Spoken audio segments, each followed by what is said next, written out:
Hi, everyone. Welcome to TSP Weekly. This is your tech startup podcast for May the 6th, 2016. My name is Stephen Campbell, a local podcaster here in Kitchener-Waterloo. And with me, as always, is my co-host, Amaris Gerson. How are you, Amaris? Same answer as always. I'm awake. I'm here. You're here. You're awake. It's a beautiful, warm morning here in May. Yeah. In Kitchener-Waterloo. Finally. Well, no, it's been like that for a while. But we've had a couple nice days. It's what people say. They always like to talk about the weather. Yeah. Yep. Which is what you just did. That's good banter in the beginning. It's like we didn't know each other, so we're talking about the weather. Yeah, it's good small talk. Yeah, perfect. Joining us today is Prem Gururajan. Did he say it right? Yes. Yes. Amazing. From RideCo. How are you doing today, Prem? Good. I'm excited to be here. Awesome. Well, thanks for joining us. So tell us a little bit about RideCo. What are you guys doing over there at RideCo? Sure. RideCo is a new type of ride-sharing company. We've created a platform that we call personalized transit. So riders download our app, and they can book a ride from their doorstep to wherever they want to go.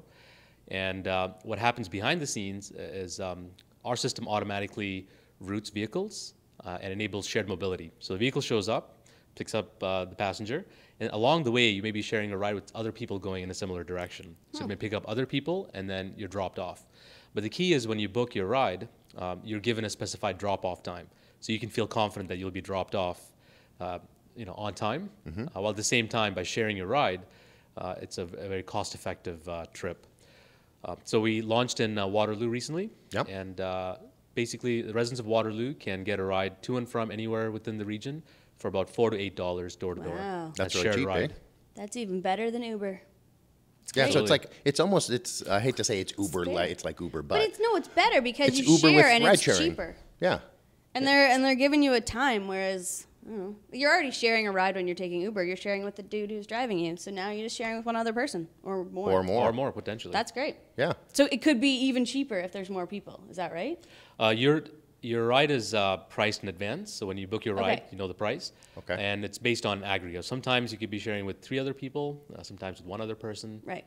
But the sharing is always done in a tasteful way that gets you to where you want to go on time. Right. Oh, sweet. So you guys have started this in Kitchener-Waterloo. Was that your test market, or did you just start somewhere smaller than that and sort of open it here?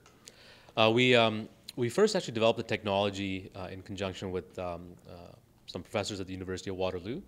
And we did a pilot project with Metrolinx with Go Transit in the town of Milton. Okay. That was last year. It was an 8-month pilot. And that pilot went really well. We accomplished a lot of our goals, really fine-tuned the technology. And now we're kind of bringing it directly to consumers. So Waterloo is our first direct-to-consumer launch. So is it still being used in Milton? It was a 1-year, 8-month pilot. Okay. And the pilot's over, a successful pilot, and Metrolinx is now looking at potentially rolling out this type of solution broadly. So obviously we're in the process for something like that, and we're hoping they'll put out an RFP at some time this summer. So that's great. Another exciting commercialization avenue. That is. And I when I was on your website, I saw that you were there was a little tiny portion of Toronto as well. Is that live now, or is that on the way? Or? Yes, that is live. So shortly after Waterloo, we also launched in downtown Toronto, focused around Liberty Village, which is a high-dense condominium community just outside downtown Toronto.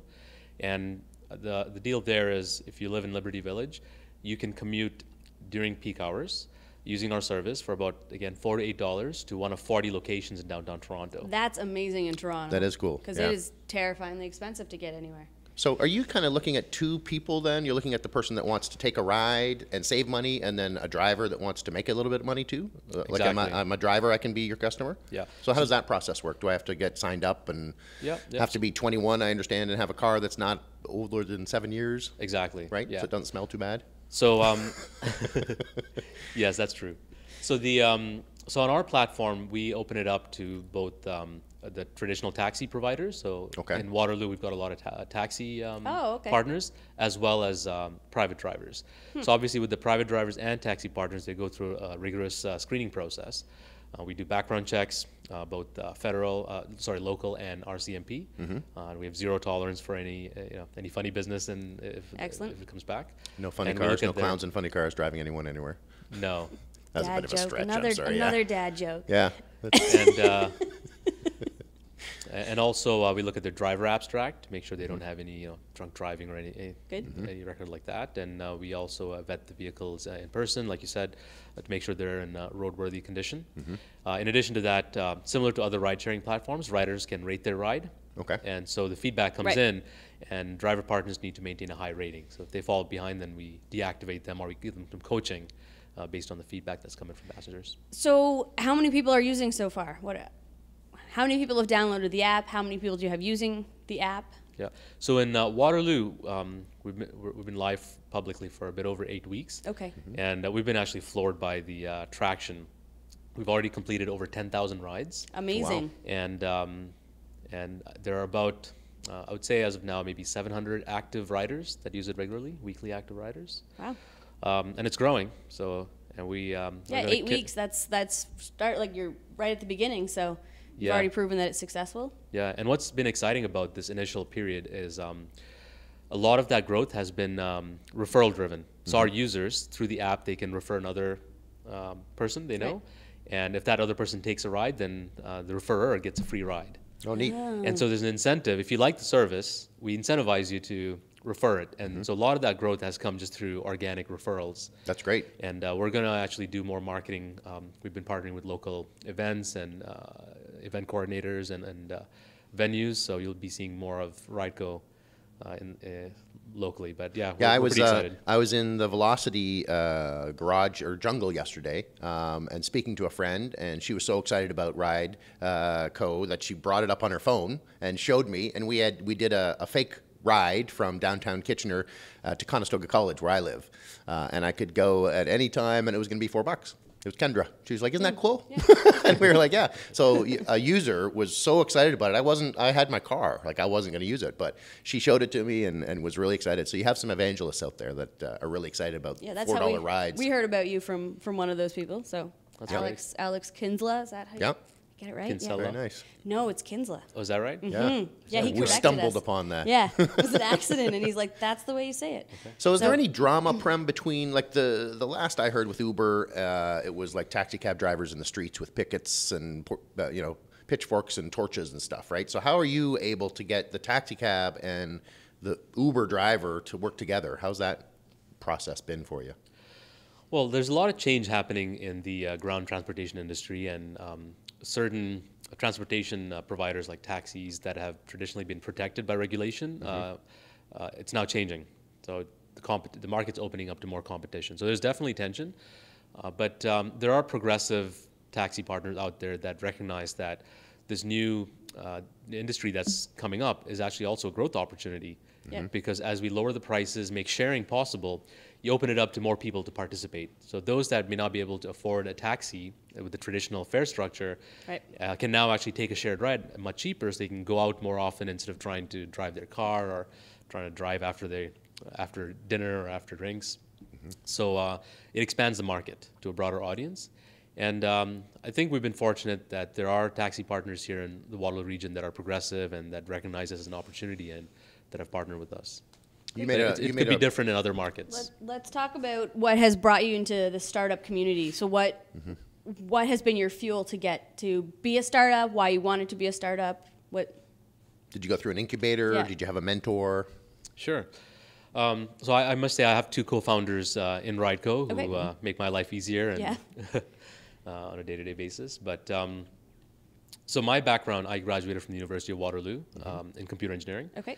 And I started my first company shortly after I finished university. So I have the engineer and entrepreneur DNA in me. Yeah. And so the way the RideCo started, so my last company is a successful software business in the field of optimization and so on. So I have the right background to solve these kinds of problems.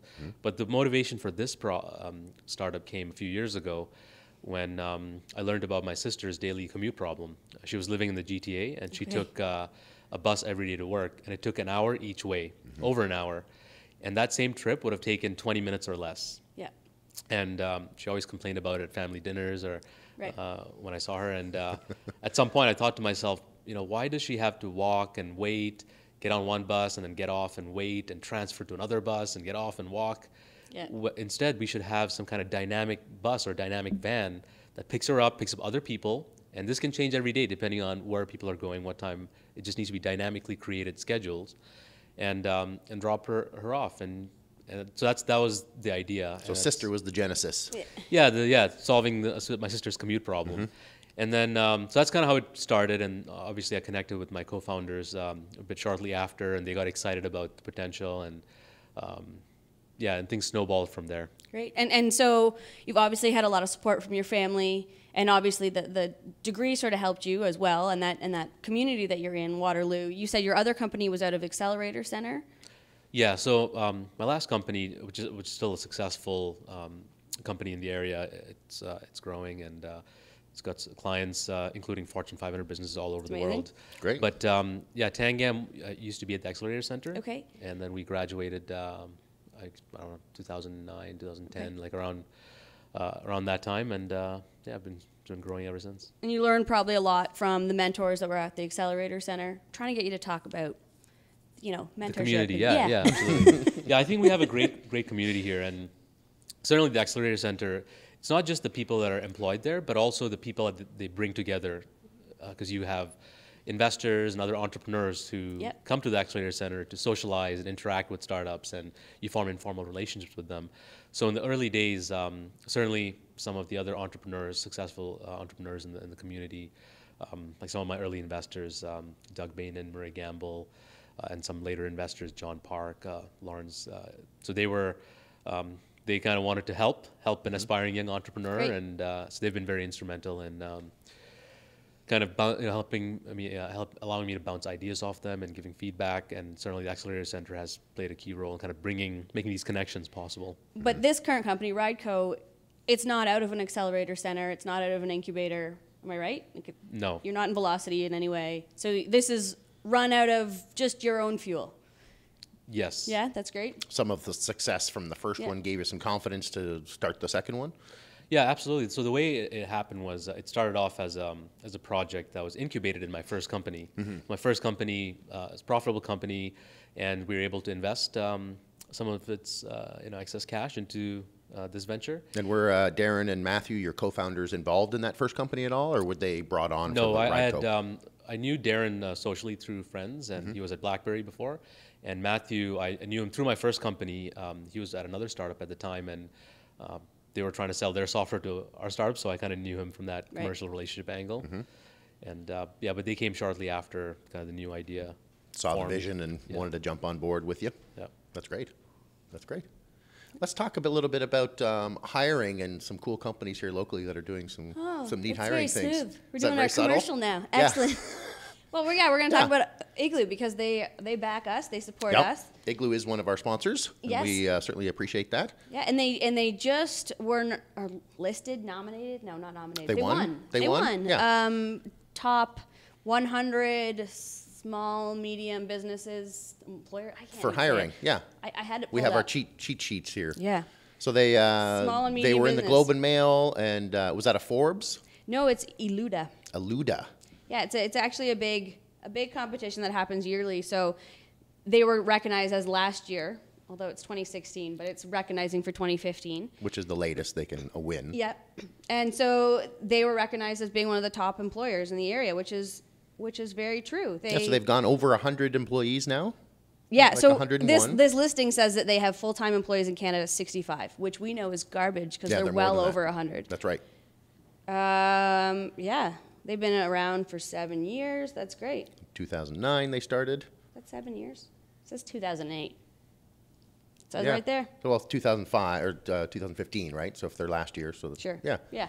So Igloo still hiring, still doing a rocking job here locally, and being recognized for it. Yeah, they're definitely and they are doing an amazing job of recruiting. So they are growing rapidly, and they're hiring a lot of people that we know and we like. So yeah. So go check them out. Igloosoftware.com. Do we know their website? Is it igloo.com or is it igloosoftware.com? I think we're horrible. I don't know, and I can't click fast enough. I'm sorry. I think it's igloo.com. Okay. So check them out. Yeah. We'll do that. Prem, have you heard of Igloo at all? I have, yeah. Yeah? Are you an Igloo fan? Are you a fan of the intranet? We use intranet products at our company, both at Tangam, at RideCo as well. Great. So yeah, I think there's definitely a lot of potential, and it enhances collaboration. Yeah, that's great. Well, when you sell RideCo to Google, then you can go work at Igloo because they're hiring. I feel like he's a serial entrepreneur already. Yeah, that probably wouldn't work, would it? Yeah, no. So, Prem, let's talk about our 3x3, the coveted 3x3. What the heck is the 3x3, Coveted? Amaris? It's not coveted. It's gonna we be just want coveted to we anytime want to soon. do some rapid fire questions in terms of what are your wins, losses, and your future for your company, for RideCo. So we'll start off with wins. So what are your 3 wins that you sort of can talk about? What are successes that you've had at RideCo? I think number one is finding a good team to work with. It's always a great win, and I'm excited about the engineers and staff that we work with. And number two, I think having some of the technology breakthroughs that allowed us to create this unique platform. And it took a lot of experimentation to get there, but Right. that's been a big win. And the final big win is the initial traction we're getting. Like, the growth has been great, and end users are adopting it and using it on a regular basis. That's, So that's definitely a huge big win. Yeah, for sure. And on the flip side of that, what are some things that you've maybe wish, now that you've done them, you've learned your lesson, that you wish you had done it differently, sort of your losses, but they're not necessarily losses, just something you could have done better? 3 dopes. That's a Homer Simpson. That Yeah, didn't sound very good. Yeah, though, no. I knew what you were trying to do. Thanks. Yeah, Appreciate you. yeah. I'm not sure if I have 3 dopes, but Maybe but something you could have done better, yeah, and you probably something have where it's learned been a this. challenge, Yeah. and Sure. we learned something interesting. Yeah. I think going back to the technology, it was a lot more complex than I'd initially anticipated. I think when we started, we thought, oh, we're going to develop this in 6 months, but it ended up taking a year and a half to get our first version out. And there's definitely a lot of painful learnings and dead ends and required experimentation. And so that's been kind of a I wish I'd estimated that better. Right. That's a very common thing. Yeah, it takes longer than you realize. And then the other thing has been, so we did a partnership with Metrolinx, and we launched in Milton, and that's been a great pilot for us. Right. And as with most startups, you're always optimistic, and you want it to be rolled out to 100 stations by tomorrow. Sure. And the one thing we learned is Not that possible. government in general moves at a slower pace, right? They go through a process. Oh, pilot was good. We're going to compile a study, and we're going to do an RFP, and everything is going to be is going to be a consultation process with municipalities, and so I think that's been a little frustrating, but at the same time we're optimistic and excited for the potential of this the government side of ride sharing Right. technologies in the long run. Anything else? Anything else you could have learned? Any pivots that you had along the way? Horrible hires?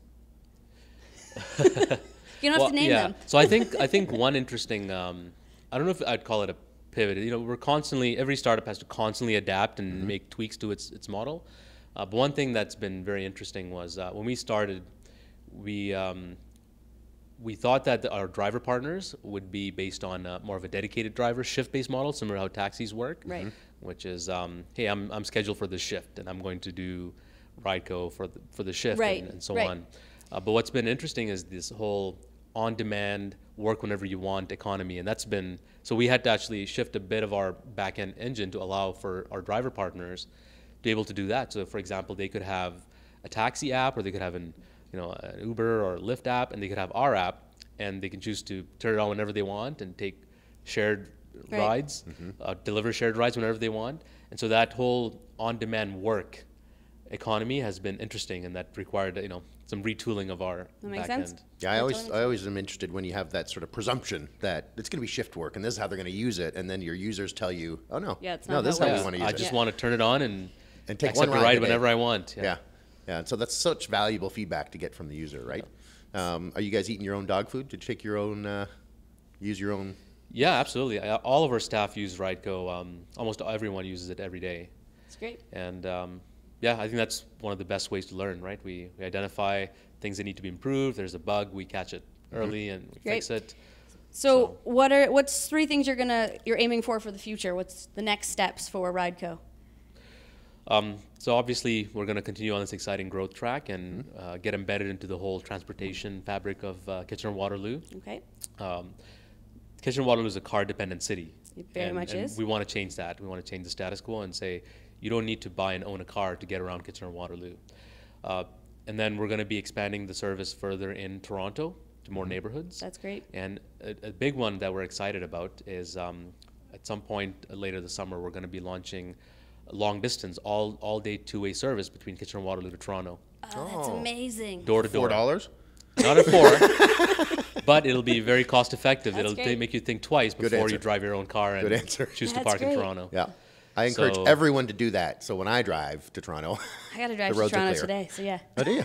Yeah, so very soon you'll be able to use our service. Great, I'm door to excited door. for that, And you'll yeah. save money doing it too. I'm very excited That's about awesome. it. And save some time. Yeah, Yeah. think of the tweeting you can do instead of the driving. Oh, that'd be great. That'd be awesome. So many tweets. I was thinking of the naps I could do, but yeah, okay. True, yeah. Hey, Yeah. all of those are better than driving and being stuck in That's Yes, true. I What about agree. hiring? You guys going to hire any new people? Are you going to go from 3 to 13? Or what's the size of the team now?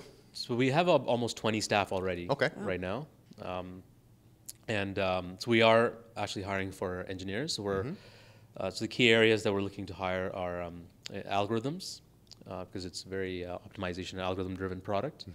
We're also scaling up the product to make it accessible not just to tens of thousands of people, but to millions of people. So there's a lot of scalability, Right. interesting, exciting scalability work. So an we're looking for algorithmer and a scalability-er? scalability engineer. Or- Yeah. Yep. Who else? And I think those Are are the those key actual areas. jobs names? Yeah, key areas we're looking for right now. Should Yeah. write job And at some point, descriptions. Thank you. and at some point down the road, obviously we'll be looking to raise more funding as well to get this out to more cities. Right. That's great. So what's the next thing, Stephen? What are we So talking about this is next? my favorite Yeah, it part is. of the It is. podcast. Yeah. Who, as you look around locally, do you see that's doing an awesome job, otherwise known as hashtag who is your startup crush? That's going to So- get better, I swear. I'm going to practice it. As long as you actually start tweeting it. I it'll be did. great. I did last All week, right. yeah. Who's So your startup crush? I'm personally better connected to some of the I wouldn't say call it fresh startups, but as you mentioned earlier, teenage startups. Right, yeah. They're kind of past the initial hump and they're executing and growing and they're not fully grown up, but they're Right. Mm-hmm. they're in an exciting phase. And I generally like companies that are they're profitable and they've got their cash flow situation all figured out and so on. So some companies that I think that are doing a great job are like Myovision. I know the Yeah. founders there, and that's exciting. And ClearPath Robotics, and that's pretty exciting. And then Tangam, my Yeah, last company, Of course, and that has to Yeah. be yours. they're Yeah. growing. They're doing fantastic as well. They're hiring. So these are some of the startup crushes I have, I guess. Those Makes are awesome. total sense. Yeah. I mean, everyone has a crush on ClearPath Robotics. Let's be Yeah. serious. ClearPath They have is so awesome. robots. Yeah. Are we going back there for Hacker Nest at any time soon? In June, yeah, we are. Okay, good. Yeah. Because that was one of my favorite. Yeah. They had a huge robot that just sat there and crushed beer cans all night. Nice. And I think that's what it was made to do. But it was really cool. Yeah, no, we're back there in June. Yeah. Yeah. So looking forward to that. Yeah. But do you have any startup crushes? I think I'm going to go with ClearPath Robotics too. Just because of robots? Yeah, because I'm going to have a clean sweep on that. They're doing a really cool things, and They are. they're close to where I live down in Conestoga College, so they're not like a downtown Kitchener startup. So yeah, looking forward to seeing what they're doing, and they're hiring a lot of positions too. I know. So Well, let's be serious. Everyone's hiring. yep, if you're You a know what's developer, an interesting?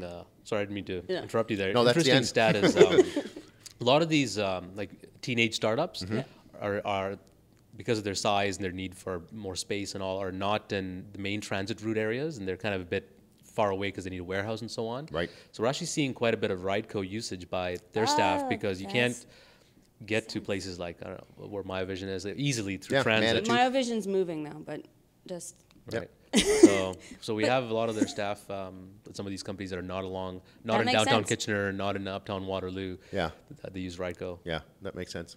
Well, Prem, as we finish up here, how can we follow you and follow your story if we're interested? Are you on and probably download the app. Where can we do all those Yeah. things? Yeah. Are you So on the Twitter? app is available on the Android store and Apple store. Okay. And you just search for RideCo, RIDECO. Okay. And that's the option that'll come up. You can download it, register, and you can use the service to get around. Great. Our Twitter handle is Take RideCo. Okay. And so I think, and you can always go to our website, but those are some, that's how you can stay tuned with some of the interesting promotions we'll have in the summer and some of the expansion and new programs we'll yeah, launch. if new areas are opening up, that's where we'll see them first, kind of Yeah. thing. Great. Awesome. All right. Yeah. I feel like that's it. That's about it. Yeah, that's all we have for today. Excellent. Thanks for joining us on another episode of TSP Weekly. For myself, Stephen Campbell, and my co-host Amaris Gerson, and our guest Prem Gururajan from RideCo. Thanks very much, and we'll see you next week.